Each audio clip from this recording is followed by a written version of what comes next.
الحمد لأهله والصلاة على أهلها أما بعد.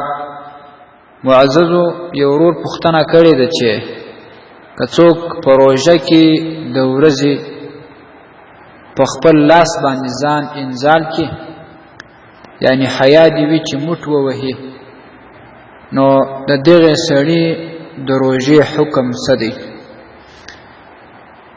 الجواب وبالله التوفیق.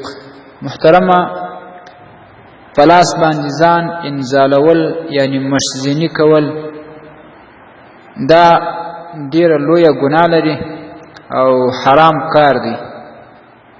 په الموسوعة الفقهیه کې راځي الاستمناء باليد حرام. پلاس باندې خپل ځان انزالول حرام کار دی. او بل روایت کې راځي چې ناکح الید ملعون.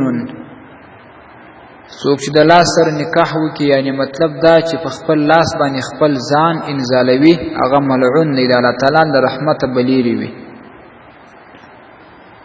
او بل روایت کې راځي چې هغه څوک په خپل لاس باندې ځان انزالوي د قیامت په ورځ به د دوی لاسونه حامله وي.